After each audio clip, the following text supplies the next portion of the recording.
Hello everyone, welcome to my YouTube channel GK trick with Kavita. दोस्तों, इस video में हम एसएससी एमटीएस 2019 की जो परीक्षाएं हुई थी उनमें जो मैथ्स पूछी गई थी उन मैथ्स को डिस्कस करेंगे। तो अगर आपको मेरा ये वीडियो अच्छा लगे तो प्लीज लाइक, शेयर और मेरे चैनल को सब्सक्राइब जरूर कीजिए।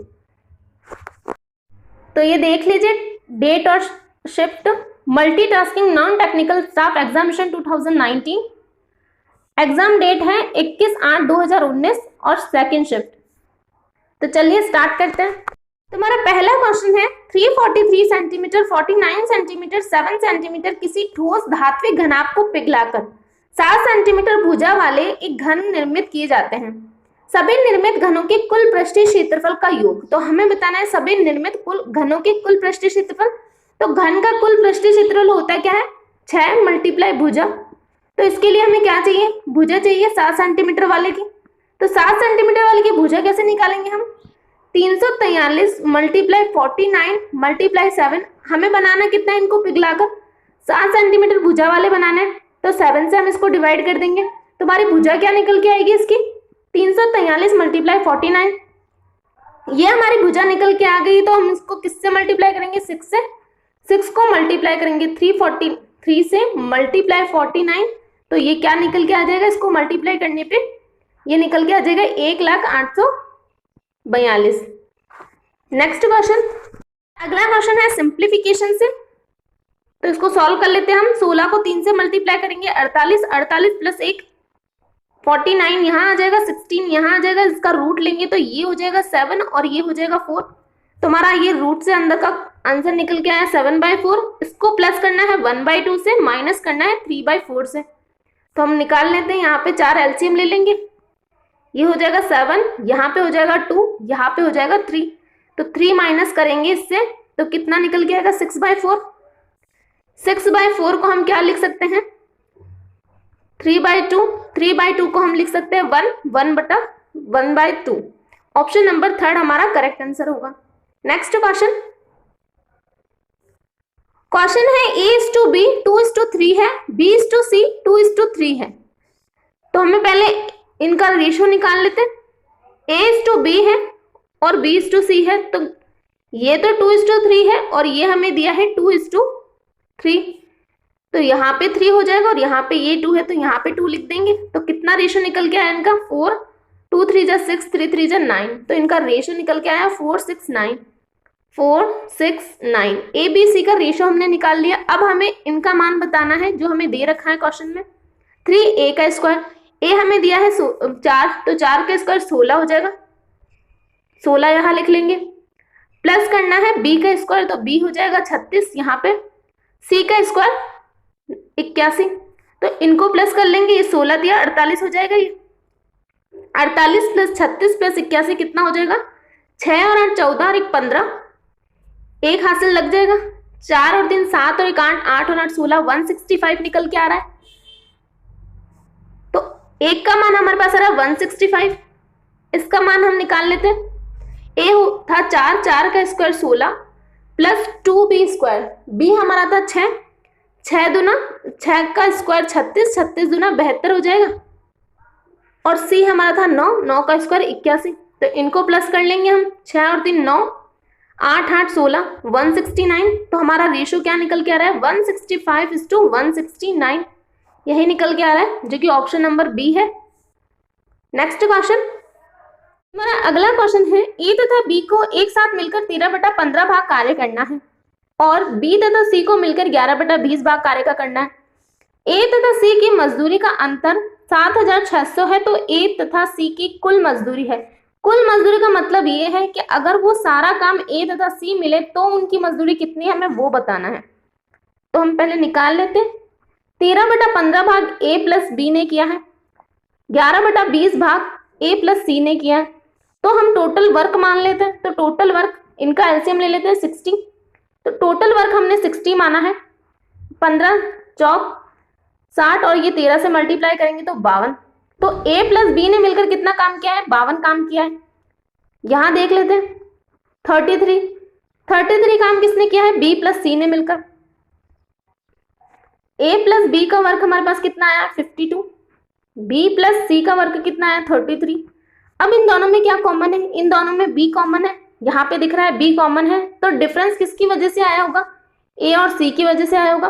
तो इनको लेस कर देंगे तो हम क्या निकल के आ जाएगा, ए माइनस सी निकल जाएगा, क्योंकि बी तो कॉमन है दोनों में, तो इसको माइनस करने पे कितना निकल के आएगा 19। 19 क्या है, ए माइनस सी इक्वल है 19 और ए माइनस सी इक्वल हमें दिया है 7600 के। तो 19 से इसको डिवाइड करेंगे तो 1 की वैल्यू निकल जाएगी। तो 1 की वैल्यू कितनी निकल के आई 400। हमें क्या चाहिए, हमें चाहिए ए तथा सी की कुल मजदूरी। ए तथा सी की कुल मजदूरी कैसे निकालेंगे, टोटल वर्क हमें कितना दिया है 60, तो टोटल वर्क से अगर हम मल्टीप्लाई कर देंगे, जो हमारा इनका डिफरेंस आया एक की वैल्यू आई है उसको 60 से मल्टीप्लाई कर देंगे तो हमारा ए तथा सी की कुल मजदूरी निकल जाएगी, जो कि होगी 24,000। तो ऑप्शन नंबर 1 हमारा करेक्ट आंसर होगा। नेक्स्ट क्वेश्चन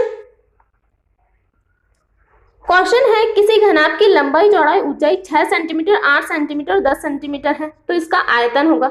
तो आयतन कैसे निकालते हैं, 6 multiply 8 sorry L into B into H होता है आयतन का फॉर्मूला। तो L हमें दिया है 6, B हमें दिया है 8 और H हमें दिया है 10, तो इनको मल्टीप्लाई करेंगे तो कितना निकल के आएगा 480। ऑप्शन नंबर 4 हमारा करेक्ट आंसर हो जाएगा। नेक्स्ट क्वेश्चन, तुम्हारा अगला क्वेश्चन है, किसी व्यक्ति ने 5 लाख में एक बाइक और एक कार खरीदी, उसने बाइक को 20% लाभ पर और कार को 10% हानि पर बेचा, इस प्रकार पूरे सौदे में 5% का लाभ हुआ। तो बाइक की कीमत, तो हमें बतानी है बाइक की कीमत। तो हम यहाँ पे एलिगेशन लगा सकते हैं क्योंकि हमें अलग अलग लाभ दिया है और उनका पूरा एक साथ लाभ भी दिया है, तो इस पर हम एलिगेशन लगा सकते हैं। तो बाइक हमें दिया है 20%, कार हमें दिया है 10% की हानि, टोटल प्रॉफिट हमें 5% दिया है, तो 5% इसमें से लेस करेंगे तो माइनस माइनस प्लस हो जाएगा, तो यहाँ निकल के आएगा 15, यहाँ निकल के आएगा 15, इसमें से लेस करेंगे तो रेशो क्या आ रहा है 1:1 का आ रहा है। तो 5 लाख को हम किस में बांटेंगे 1:1 के रेशो में, तो इसको हाफ कर देंगे तो कितना निकल के आएगा 2,50,000। तो बाइक की कीमत और कार की कीमत भी 2,50,000 ही है, तो ऑप्शन नंबर बी हमारा करेक्ट आंसर हो जाएगा। नेक्स्ट क्वेश्चन, हमारा अगला क्वेश्चन है, किसी वस्तु के अंकित मूल्य में 20 कम भुगतान करने पर कोई व्यक्ति 25% की छूट प्राप्त करता है, उसने कितनी राशि का भुगतान किया। तो हमें बताना उसने कितनी राशि का भुगतान किया है। उसने 20 कम प्राप्त करता है तो क्या हो जाता है 25% की छूट प्राप्त कर लेता है। तो ये 20 की वैल्यू किसके इक्वल है 25% के।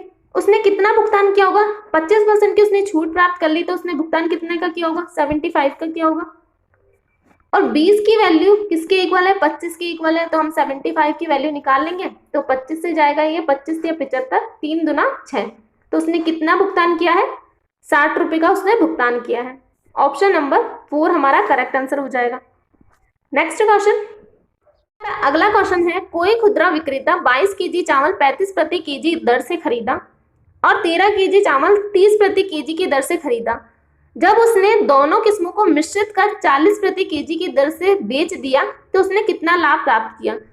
तो हमें बताना उसने कितना लाभ प्राप्त किया। तो लाभ प्राप्त करने के लिए हमें क्या पता होनी चाहिए, कॉस्ट प्राइस पता होनी चाहिए, तो हम दोनों की कॉस्ट प्राइस निकाल लेंगे। तो यहाँ पे खरीदे हैं 22 केजी 35 की दर से, यहाँ खरीदे हैं 13 केजी 30 की दर से, तो इसकी कॉस्ट कितनी निकली है 390, इसकी कॉस्ट कितनी निकलेगी 770। तो 770 और 390 ये है टोटल कॉस्ट, जो कि कितनी है 9, 10, 16, 1160। तो टोटल कॉस्ट प्राइस कितनी आई है हमारे पास, टोटल कॉस्ट प्राइस आई है 1160। अब कितने में बेचा उसने 40 प्रति केजी की दर से उसने बेचा है। तो चावल कितने किलो है 22 यहाँ पे है 13 यहाँ पे है, तो टोटल कितने किलो चावल हुए 5 और 35 किलो चावल को उसने 40 प्रति दर से बेचा है। तो उसने कितने में बेचा है 1400 रुपये में बेचा है। तो ये हमारे पास सेलिंग प्राइस आई है। सेलिंग प्राइस आ चुकी है, कॉस्ट प्राइस आ चुकी है, तो हम प्रॉफिट निकाल सकते हैं अब। तो सेलिंग प्राइस में से हम कॉस्ट प्राइस को लेस कर देंगे तो हमारा क्या निकल के आ जाएगा, प्रॉफिट निकल के आ जाएगा। तो प्रॉफिट हमारा कितना निकल के आया है, प्रॉफिट निकल के आया है 240, लेकिन ये रुपए में निकल के आया, हमें परसेंट में चाहिए। तो परसेंट निकाल लेंगे हम 1160 मल्टीप्लाई 100 कर लेंगे तो 0 से 0 चला जाएगा। तो 2400 को 116 से हम डिवाइड करेंगे तो कितना निकल के आएगा, ये निकल के आएगा 21%, जो कि ऑप्शन नंबर बी है। नेक्स्ट क्वेश्चन है, नीचे दी गई तालिका 4 अलग अलग हमें बैंकों के नाम दिए हैं कि एटीएम में 3 अलग अलग मूल्य वर्गों की नोटों की संख्या दर्शाती है। तो हमें यहाँ पे दिए हैं 2000 के नोट, यहाँ है 500 के नोट, यहाँ है 200 के नोट।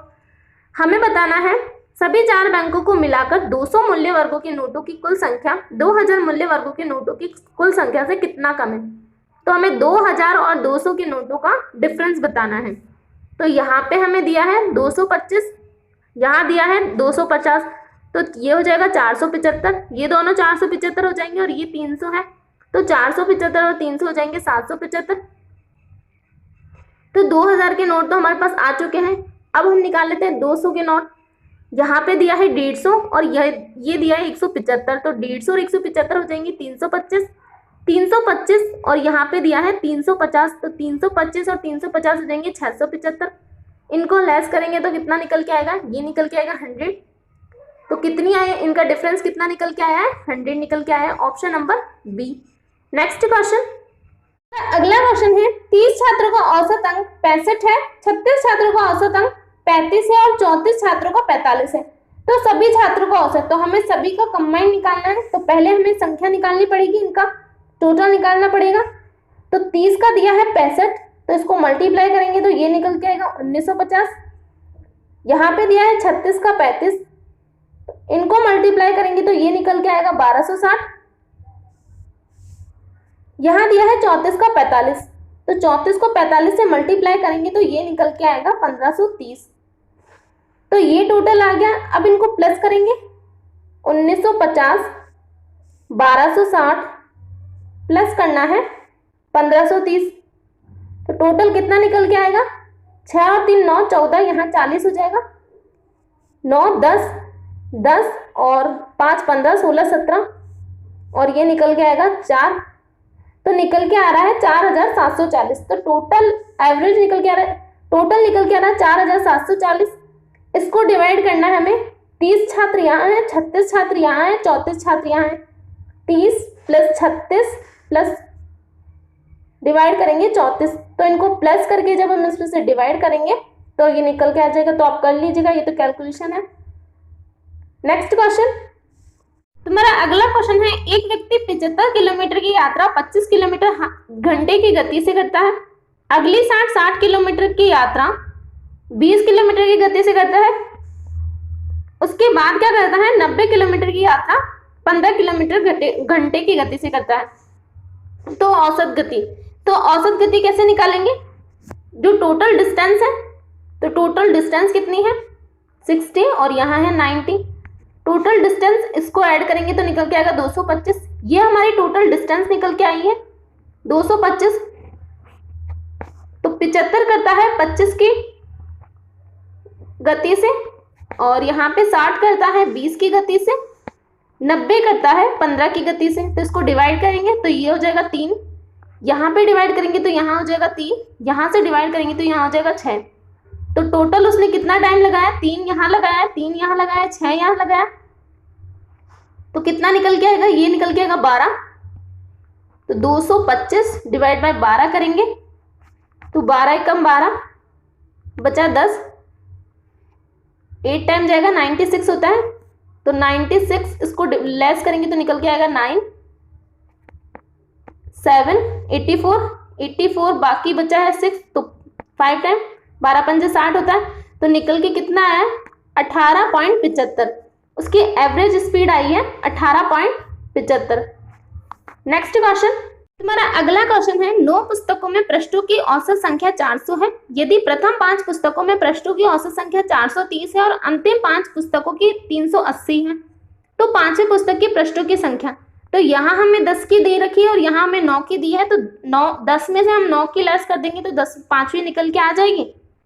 तो यहाँ दी है 400, तो टोटल पृष्ठ कितने हुए 3600, तो यहाँ पे 9 के आए हैं 3600 और यहाँ हमें दे रखे प्रथम 5 के, तो प्रथम 5 के कितने निकल के आए 2150। पहले 5 के 2150 आए हैं और दूसरे 5 के क्या है 2150, दूसरे 5 के हम निकाल लेते हैं 1900। तो टोटल कितना हुआ है इन 10 का 50 और ये 0 4050। 9 का हमारे पास है 3600 और 10 का हमारे पास निकल के आया 4050। तो हम निकाल लेंगे जो हमसे 5वीं पूछी है, इसको इसमें से लेस कर देंगे तो हमारा निकल के आ जाएगा 450, जो कि ऑप्शन नंबर 4 है। नेक्स्ट क्वेश्चन, तो हमारा अगला क्वेश्चन है, एक बस 10 किलोमीटर की दूरी 12 मिनट में तय करती है। यदि उसकी गति 25 किलोमीटर प्रति घंटा कम कर दी जाए तो उसकी दूरी को तय करने में बस को कितना समय लगेगा। क्या करता है, 10 किलोमीटर करता है 12 मिनट में। अगर 10 किलोमीटर 12 मिनट में करता है तो हम घंटे में निकाल लेते हैं।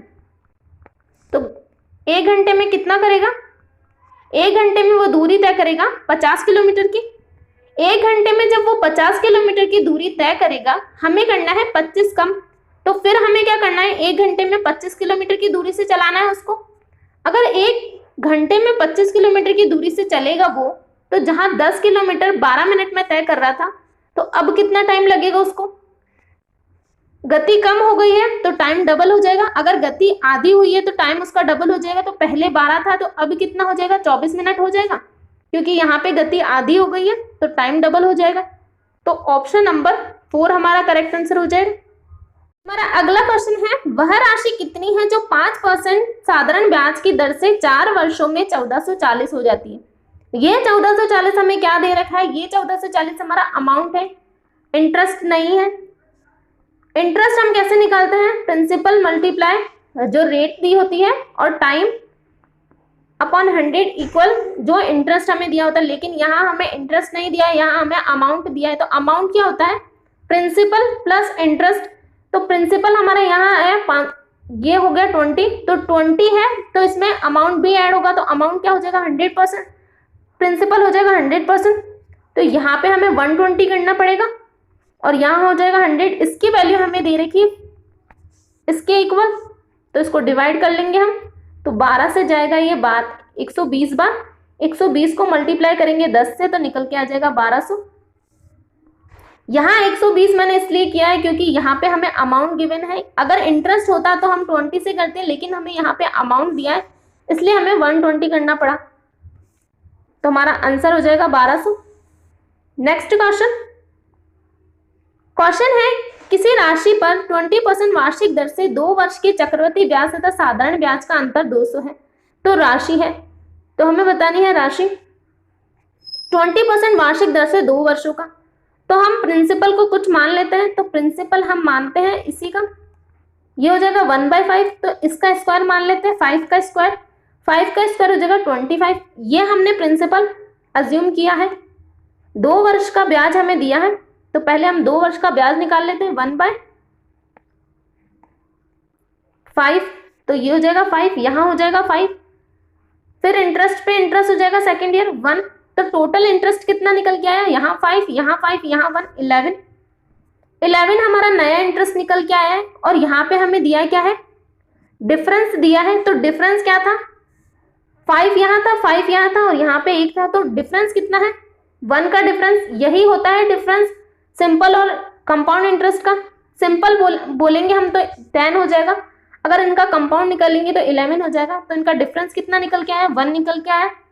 और 1 की वैल्यू किसके इक्वल दे रखी है, हमें 200 के इक्वल। हमें निकालना क्या है, राशि निकालनी है। तो हमने राशि कितनी मानी थी, 25 मानी थी।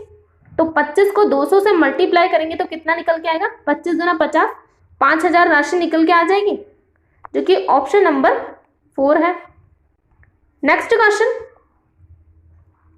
क्वेश्चन है, ए, बी तथा सी किसी कार्य को 12, 15, 20 दिनों में कर सकते हैं। एक साथ मिलकर वे उसी कार्य को कितने दिनों में पूरा करेंगे। ए, बी, सी 12, 15 और 20, टोटल वर्क 60 मान लेते हैं। ये करेगा 5 की एफिशिएंसी से, ये करेगा 4 की से और ये करेगा 3 की एफिशिएंसी से। तो कितना हो जाएगा, 5 और 4 9 और 9 और 3 12। तो तीनों मिलकर 60 काम को 12 की एफिशिएंसी से कितने दिन में कर लेंगे, 5 दिन में कर लेंगे। Option number A. Next question है, किसी वृत्त की त्रिज्या किसी आयत की लंबाई के बराबर है। वृत्त की त्रिज्या आयत की लंबाई के बराबर है। वृत्त की परिधि आयत की चौड़ाई क्रमश हमें इतनी दे रखी है। आयत का विकर्ण हमें निकालना है। आयत का विकर्ण यहाँ पे हमें क्या दिया है, वृत्त की परिधि आयत की चौड़ाई क्रमश इतनी है। तो त्रिज्या निकालने, लंबाई निकालने के लिए हमें क्या करना पड़ेगा, त्रिज्या निकालनी पड़ेगी। और हमें यहाँ पे परिधि दे रखी है, तो परिधि का फॉर्मूला होता है 2πr। ये इक्वल है 132 के, तो पाई निकाल लेते हैं हम। 2 × 22/7 r इक्वल हो जाएगा 132। तो 11 से जाएगा ये 12 बार, 11 से जाएगा ये 2 बार, और ये 4 से जाएगा 3 बार। 7 या 21, तो r की वैल्यू हमारे पास कितने निकल के आई है, 21। 21 ही क्या है, आयत की लंबाई है, क्योंकि यहाँ पे बोला है त्रिज्या और लंबाई बराबर है, तो आयत की लंबाई हमारे पास निकल के आ गई है। अब हमें क्या बताना है, आयत की चौड़ाई हमें दे रखी है 20, आयत का विकर्ण हमें बताना है। तो आयत का विकर्ण कैसे निकालते हैं, आयत का विकर्ण निकालने का फॉर्मूला होता है लंबाई का स्क्वायर प्लस चौड़ाई का स्क्वायर, रूट लेंगे। तो लंबाई हमें दे रखी, लंबाई हमने निकाली 21, चौड़ाई हमारे पास है 20, इनका स्क्वायर करेंगे तो 21 का स्क्वायर हो जाएगा 441, 20 का स्क्वायर हो जाएगा 400, इनको ऐड करेंगे तो निकल के आएगा 841। 841 किसका रूट होता है, 841 होता है 29 का रूट। तो हमारा option number B correct answer हो जाएगा। आयत का विकर्ण हमारे पास क्या निकल के आया है, 29। नेक्स्ट क्वेश्चन, ये सिंप्लीफिकेशन से क्वेश्चन, तो ये आपके होमवर्क का क्वेश्चन है, इसका जवाब आपको कमेंट बॉक्स में देना है। नेक्स्ट क्वेश्चन, तुम्हारा अगला क्वेश्चन है, इसका सेकंड क्वेश्चन हमें दिया है। क्वेश्चन है आईसीआईसीआई बैंक के एटीएम में 500 मूल्य वर्ग की कुल राशि, आईसीआईसीआई बैंक के एटीएम में 200 मूल्य वर्ग की कुल राशि का अनुपात। तो हमें अनुपात निकालना है इनकी राशि का।